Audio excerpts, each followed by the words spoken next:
Thank you very much, Chancellor Angela. Thank you so much for that amazing welcome that I've just had. I don't think I've had one like it in my life, and it's wonderful to be here in Berlin, in Germany, on my first overseas trip as Prime Minister. And it was obvious, really, that we should come here to see you, Angela, because this is a relationship that is so important for the UK. There are so many areas in which we collaborate, in which we work powerfully together, whether it's standing up for the rules-based international system, standing up for democracy, for human rights, for equalities of all kinds.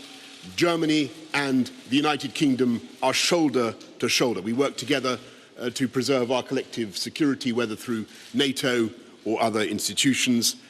We work together in tackling the challenges of the environment, climate change, the loss, the threats to our natural world. And as you rightly say, Angela, we will be talking about a wide range of subjects tonight. We'll be discussing Russia, Iran, China, what's going on in Hong Kong, many other subjects, including, of course, as you say, the small matter of Brexit, which we are fated to discuss. And I just want to be absolutely clear with all our German friends and with the German government that we in the UK want a deal. We seek a deal. And I believe that we can get one. We can do it. Wir schaffen das, I think is the phrase. But clearly,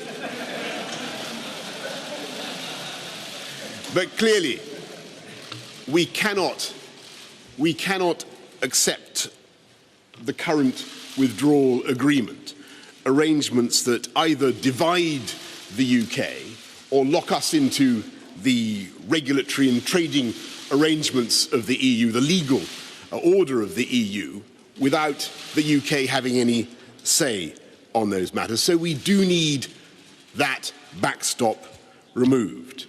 But if we can do that, then I'm absolutely certain that we can move forward together.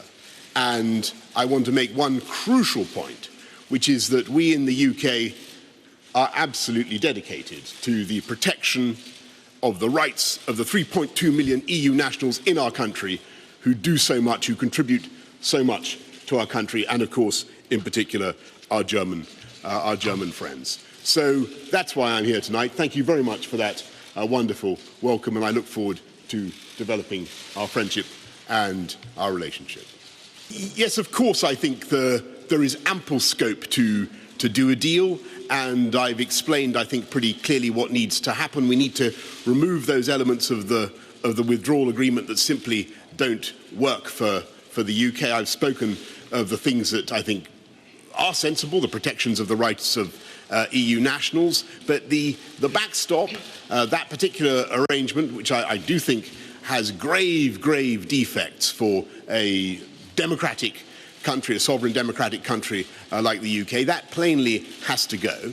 But once we get rid of it, if we can change it, then I think there is the real prospect of making progress very rapidly indeed. So that's why I'm here.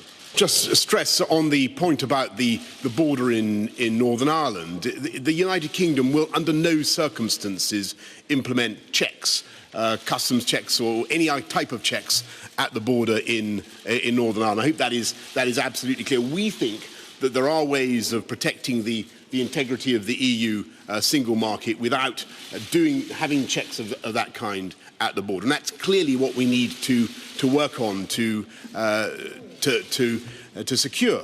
And on your question about the time limit, I'm not attracted to a time limit. I think there are other flaws with the backstop. I think what we need to do is remove it whole and entire, remove the backstop, and then work, as Chancellor Merkel says, on the alternative arrangements. And there are abundant solutions which are proffered, which have already been discussed. I don't think, to be fair, they've so far been very actively proposed over the last 3 years by the British government. And now is the moment, you rightly say, the onus is on us to produce those solutions, those ideas, to show how we can address the issue of the Northern Irish border, and that is what we want to do. But I may say I'm very glad, listening to you tonight, Angela, to hear that at least the conversations on that matter can now properly begin. And you've set a very blistering timetable there of 30 days, if I understood you correctly. I'm more than happy with that. Your point about the seeming impossibility of the negotiations. I've in my life watched a lot of European negotiations, and believe me, it looks at first as though it's, you know, irresistible force and immovable object, and what in my experience happens is that people find a way through.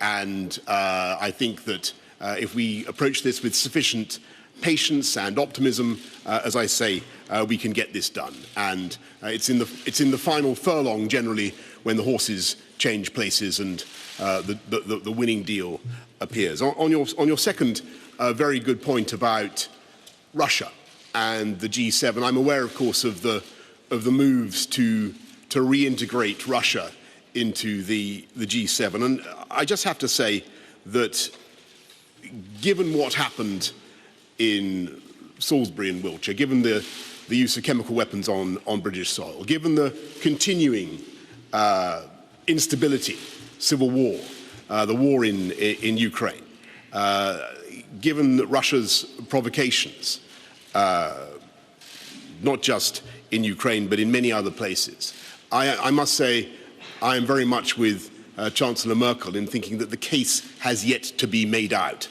for Russia to return to the G7. I think that probably is yet another example, if I may say so, of an area where UK and Germany have a common position. Okay, danke schön. Wir müssen jetzt. Thank you very much. We need to go to work now. Thank you.